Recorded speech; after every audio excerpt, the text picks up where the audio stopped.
Come on up, Mayor. Put your coat on. It's okay. Are you sure? Okay. Well, we're going to go extra fast because the mayor doesn't have her coat on, and we're all freezing. But welcome, ladies and gentlemen, and thank you for joining us for day 2 of our budget rollout. Yesterday, we announced major tax cuts and shared our priorities around education, including unprecedented support for our teachers. So today, we are excited to share the rest of our budget recommendations for fiscal year 2024, a budget that supports our vision for Utah's future. I want to again recognize the legislature whom we work closely with. We're so excited to collaborate with them on their budget priorities as we work throughout the legislative session. Our industrious spirit in Utah has led to us having the best economic outlook in the nation. Serving others and meeting others' needs has created a community where strength, resilience, and support are so plentiful. And yet, a carefree future is obviously not assured. Now, Pew Research has found that 70% of Americans think that young adults today, this next generation, will have a harder time than their parents' generation when it comes to saving for the future, saving for college, and buying a home. I don't believe that is the case here in Utah, and it is incumbent on us to make sure it is not so. We will not stand for having this generation be worse off than their parents. We want our kids to live near us, but not with us. We want them to find education and career pathways that make sense. We want them to raise strong and healthy families. We want them to have abundant opportunities to recreate, prosper, and to be happy. In Utah, we know that our strength is in our people. We have the power to enact the type of legislation and a budget that will support generations to come and all generations of Utahns to succeed. So I want to focus on families first. As we plan for the future, we're looking at policies to ensure Utah remains the best place in the world to raise a family. We're so excited to have the first director of our new Office of Families here, Amy Winder-Newton. Amy, thank you for joining us. You'll see throughout our budget that we're recommending funding with strong families in mind. Our goal is to have proactive strategies that save money on social services and strengthen families downstream. Let me just include a few examples from our budget. $16 million to expand home visitation services to help new moms build strong foundations for their children. $8.7 million to extend postpartum Medicaid coverage. Right now, we only cover 2 months of postpartum coverage for new moms. We want to expand that to 12 months. $53.5 million for domestic violence prevention efforts, an historic effort in the state to support victims of domestic violence and prevention efforts. This is much needed and long overdue, and I want to commend the Lieutenant Governor for her great work in this space. We also have $2.1 million to increase foster care compensation. We are working to be the first state in the nation to flip the list so that we have families waiting for children, not children waiting for families. Now, when it comes to the next generation, I mentioned before, we're concerned about the next generation, especially when it comes to mental health. So we're proposing investing $54 million in mental health resources and $1 million in research and a public service awareness campaign to help families understand the problems and dangers of social media and too much screen time use. We're also proposing, we're going to talk a lot about housing. You're wondering why we called you all here today. We'll talk about that in a second.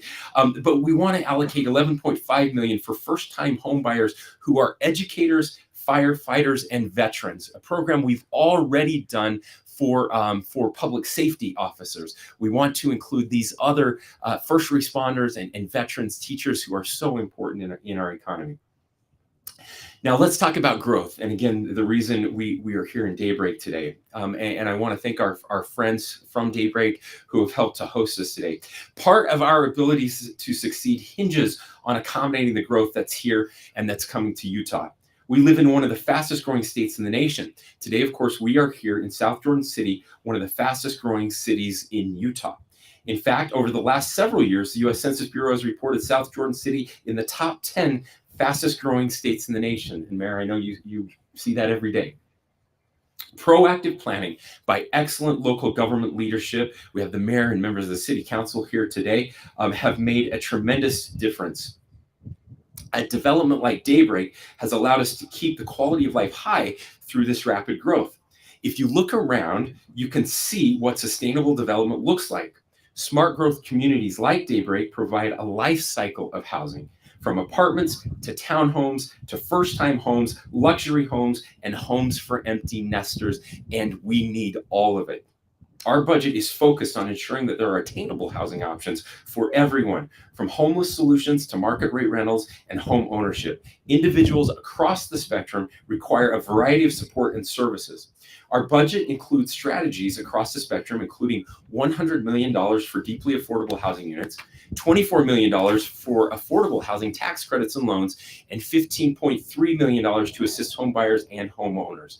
In all, we're recommending $150 million in housing-related initiatives, and we support policy solutions. And this is indeed important. As important as this budget, the policy solutions that we are working on with Senator Lincoln Fillmore and others that will lead to better market solutions. Government is part of the problem and part of the reason that housing is so expensive in Utah, and government can do better. And we will work with our local governments to do better. Smaller cities and towns in our state don't always need full-time planning staff, but many could benefit from expertise when planning for their future communities. We're recommending a shared local administrator program to help connect communities with the administrative skill sets they need. As a former mayor of a small town, I can tell you how deeply needed that is. And as a state, we have to manage our resources well so that they are available for future generations. Now, I'm excited to turn the microphone over to Lieutenant Governor Henderson to share some of our additional priorities. Lieutenant Governor? Don't let it blow away. Thank you, Governor. As our state grows, we have to make investments in our quality of life. This budget includes $100 million to accelerate a statewide trails network. We live in the most beautiful state in the nation, and we want to create pathways that connect every city and town in our state, and that people can enjoy together. And we're also recommending a one-year fare pilot project, zero fare pilot project for state transit. This last February, we launched Free Fare February, and it had great success. We believe in extending to a full year will help us gauge the impact of zero fare for public transit and the impact that it has on our air quality and our quality of life. Last year, we issued a call to action to protect our water resources as well. And Utahns came through. They stepped up in a big way and saved us billions of gallons of water. And for the second year in a row, we're recommending more than $500 million for water investments. This includes $132.9 million of direct investment for the Great Salt Lake and $217.9 million for statewide water conservation that will impact the lake. We've got to continue to preserve this vital resource, water, and the Great Salt Lake for the future. In addition, we just released the full version of Utah's Coordinated Action Plan for Water last week. And in this budget, there is $242.9 million to enact strategies in that plan, as well as a variety of other items for water conservation, research, water quality, water quantity, infrastructure, and water management. And finally, the last thing I'm going to touch on is compensation. Our budget includes measures to support our 23,000 state employees. Good government requires good people intent on doing good work. And in this tight labor market, we need to retain and invest in our employees. So our compensation recommendation this year is equivalent to a 12% COLA on average. Like last year, we have targeted funding increases for employees whose salaries are far below the market average. Some classifications like DCFS caseworkers are going to have salaries that will receive an 18% increase. Some compensation that attracts and retains valuable and talented employees is very important, not just for current government services, but will save the state a lot of money in the long run. With that, I'll toss it back to you, Governor. Well, thank you, Lieutenant Governor. As you can see, we have some amazing opportunities and some amazing priorities here. This budget invests in things that we know work. We are investing in our people, we're investing in smart growth, and we are investing in good government. These measures, along with the massive tax cut proposals and the historic investments in education that we mentioned yesterday, will help Utahns today and for decades to come. This is a sound budget. We believe it's a fair budget, and this is a budget that serves our people, addresses the growth needs of our state, and leads to even better government. I want to once again thank our budget team, Sophia DeCaro and her team, for putting so much work into this, for developing a budget that's fiscally prudent and forward thinking. Again, I want to thank Amanda Covington and her team, everyone here at Daybreak for hosting us today, for making all of this work. I know we've thrown a lot of numbers at you in a short time. Sophia and her team are here. They can help you with any deep dive, any questions that you may have. We made it cold enough that you'll probably have less questions. That was all by design. But in all sincerity, we do have a few minutes for questions if you have any. With affordable housing, last year the legislature did 55 million. You're hoping for 100. Have you talked to leaders? Do you think there's an appetite to do more than they did last year? We have, yeah, we've had those conversations. I don't know exactly where we'll end up in those negotiations, but there is an appetite to do more. Part of that, though, is proving that what we've done before is working. And so we've been working very closely with them throughout the year. Wayne Niederhauser, who is who many of you know we brought on last year to help us coordinate homelessness services and deeply affordable housing across the state, been working very closely with Salt Lake City, Salt Lake County, advocacy groups, the business community, everybody working together to try to make this work. And we feel like finally we have a plan.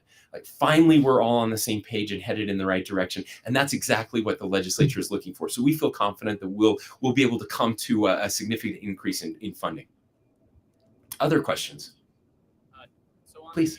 On the water savings, I believe in your budget it was around 23% savings compared to last year.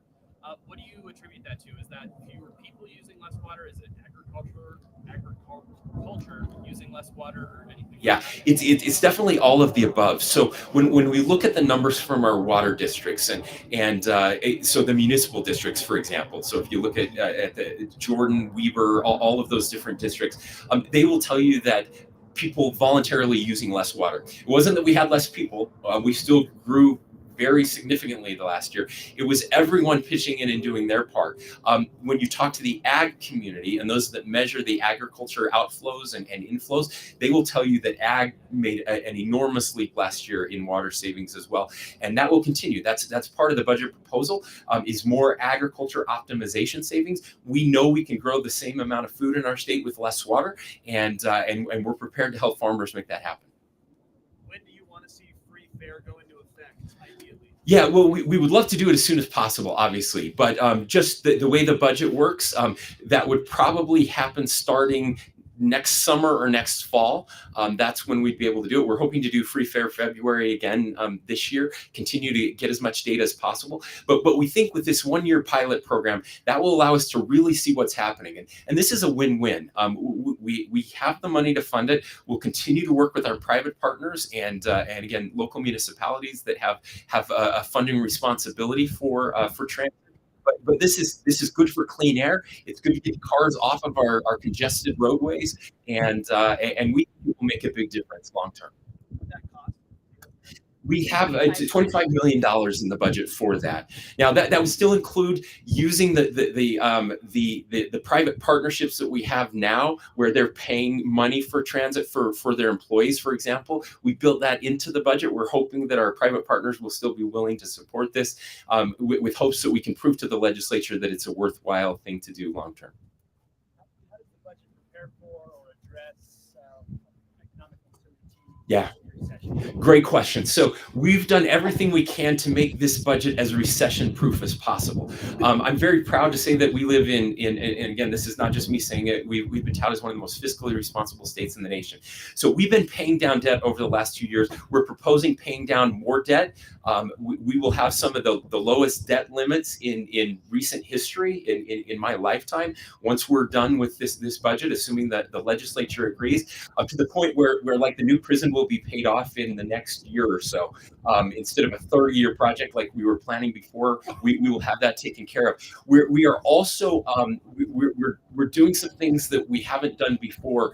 We're considering some of the projected money as at-risk money, so that we're not going to spend even some of the ongoing money we have. We're not going to spend on ongoing projects. We're proposing to spend those on one-time low-risk projects. So you will notice in our budget we have some building projects, upgrading some of our buildings as well. That way, if the economy doesn't sustain like it is now, we're not out anything. We don't have to cut programs moving forward. So by being very fiscally prudent and responsible, I would also note that one of the reasons we have these large surpluses this year is because we were very fiscally responsible last year.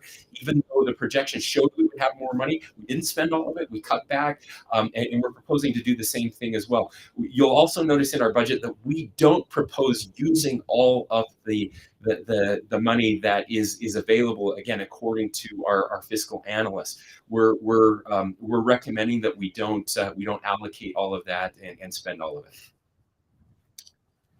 Governor, how do you think these regulations will fit the necessity of Hispanic families in the state? Yeah, we believe that there is something in here for everyone in this state.